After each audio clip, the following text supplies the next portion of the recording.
Né? Alô, Edmundo doutor João, seja muito bem-vindo, doutor. Boa tarde. Estou gostando desse sorriso, doutor. É o sorriso do Show do Esporte. Boa tarde. Fala, meu querido Elia Júnior. Boa tarde, um abraço a você, para a Glenda, queridíssima. Ed, um grande abraço. Você não vai lembrar, mas em 2001, quando eu era psicólogo do Cruzeiro, eu estava com o Ney Franco na base, você estava no profissional, com Oséias, Edilson e aquela turma toda, na antiga Toca da Raposa, né? E uma alegria enorme poder estar aqui com vocês e dizer o Elia, que 1983, né? Nós estamos falando disso, né? O cabelo está branco, mas eu devo muito ao Show do Esporte, o meu amor pelo esporte e depois, claro, os 30 anos de psicologia do esporte aí com muita luta, tentando levar e tentando trazer o valor, a importância de se estudar o lado humano de todos os atletas, entendendo sempre que antes de um atleta existe a vida humana, existe o ser humano, as suas dificuldades, a sua história, o seu desenvolvimento, e poder estar aqui para falar sobre esse tema é uma grande alegria para mim. Deixa eu aproveitar e colocar o doutor João nessa história toda. Doutor João, qual é o Neymar que tem que ser julgado? É o Neymar público, é o Neymar jogador, é o Neymar talentoso? Qual Neymar a gente vai julgar? Pois é, meu querido Elia, vou até tirar aqui o retorno. Eu acho o seguinte, a gente tem que olhar com muito cuidado porque se trata de um ser humano, antes de ser o Neymar, o ídolo, né, e que acaba mobilizando muito fanatismo, aquela coisa ame ou odeie, né, o Neymar. E aí, nesse ame ou odeie, muitas vezes, e principalmente nesses, 10, 15 anos de redes sociais, acaba que o ódio, muitas vezes, aparece de uma forma muito intensa. E eu queria também aqui dizer o seguinte, na esteira do que falou o Edmundo, e como ex-jogador, e com propriedade ele fala, essa questão do atleta e do ser humano, é claro que a gente não consegue separar o tempo inteiro, porque existe uma fusão do torcedor, quando é apaixonado, e o seu objeto de paixão, né, no caso um atleta, não o representa da forma ou na intensidade pela qual ele deposita as suas expectativas. Mas eu queria pensar o seguinte aqui junto com vocês, que como deve se sentir um atleta que se ele curte, por exemplo, alguma coisa no Instagram, a pessoa vai lá, pum, dá um print, olha, o Neymar curtiu. Ou se ele tem que sair com 8 seguranças. E eu fico pensando o seguinte, será que em algum momento essa pessoa, o Neymar agora com 28, 29, mas se eu não me engano, o ano que vem vai fazer 30, né? Em algum momento ele para e fala assim, eu gostaria de ter uma vida, eu gostaria de ter um campo social razoavelmente próximo do natural, que significa poder transitar sem 8 seguranças, poder ter um espaço que até hoje eu percebo que ele não teve. Né? O Neymar, tudo isso, claro, por uma observação à distância, com dados que são públicos, né? A gente observa que o Neymar, quando tinha 15, 16, 17 anos, ele teve todo um apoio, né, familiar. Depois, ele teve muito os amigos, né, os parceiros que a gente brinca e tal, sempre ao lado dele, e ele muito fechado. E nisso ele foi se desenvolvendo, né, ao longo dos anos, enquanto um atleta, um brilhante atleta, o melhor atleta da nossa geração. E eu acredito que agora o Neymar começa a sair um pouco dessa bolha e começa a ver o mundo. E essa declaração, que até hoje saiu na imprensa, que parece que foi feita em abril, ainda antes dele renovar com o Paris Saint-Germain, né, pelo menos é o que está sendo veiculado por aí, não importa. Importa que um jogador jovem dizer que a próxima Copa é a última, denota que alguma coisa não está certa.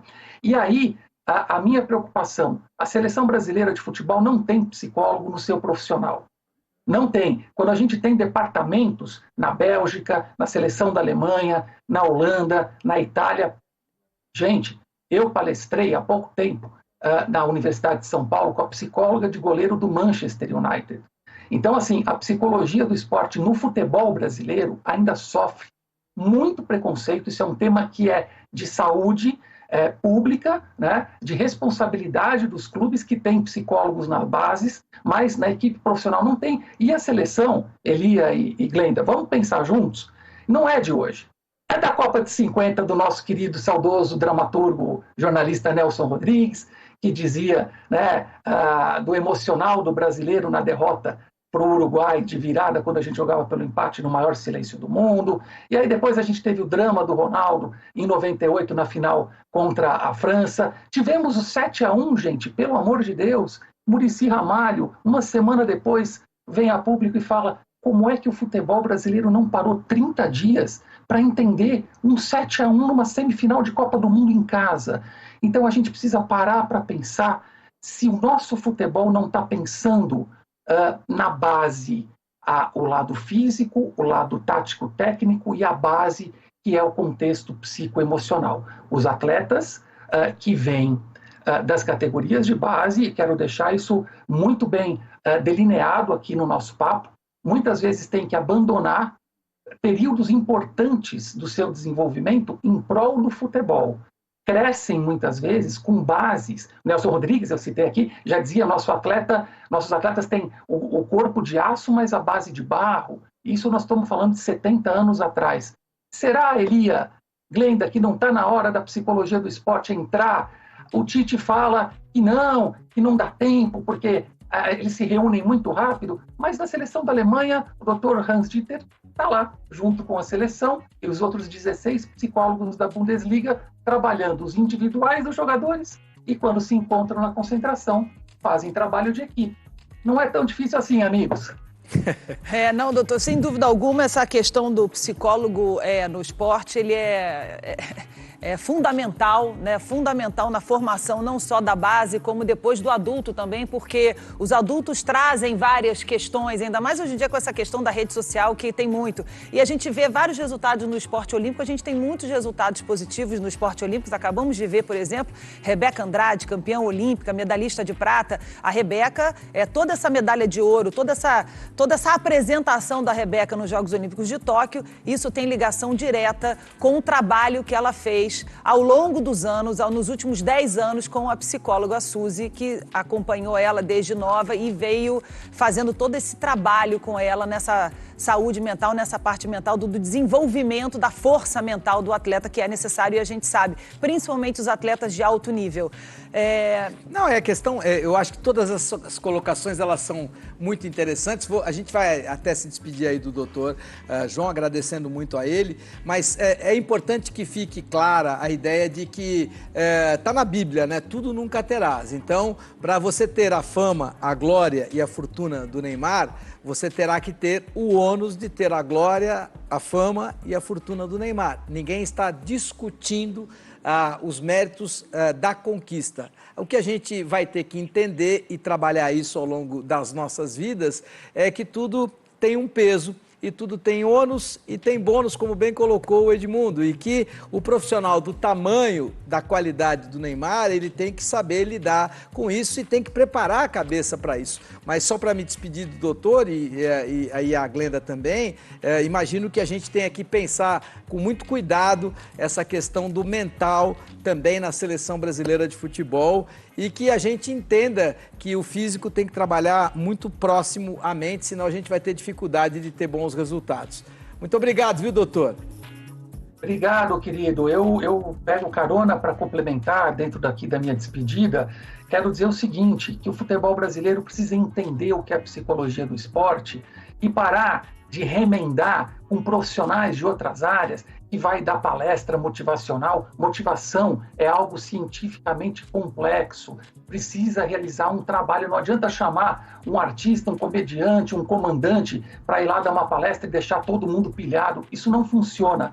Existe hoje, inclusive, tecnologias que são utilizadas para redução da ansiedade, para melhora da tomada de decisão, velocidade de reação. Eu mesmo tenho realizado muito trabalho com goleiros nessa parte neurovisual. Então, a psicologia do esporte, ela é muito ampla e deve ser encarada como mais uma área na função multi-interdisciplinar dos profissionais de saúde que trabalham. Eu sei que o Tite entende, eu sei que o Tite valoriza isso, falta efetivamente operacionalizar. E ainda sobre essa questão do dinheiro, Elia, que é uma coisa que a mim, como psicólogo, e trabalho e recebo o lado humano dos atletas, me incomoda muito aquele discurso de que, mas ele tem dinheiro, mas ele tem iate, poxa, parabéns, é mérito dele. Isso não exime dessa pessoa sofrer.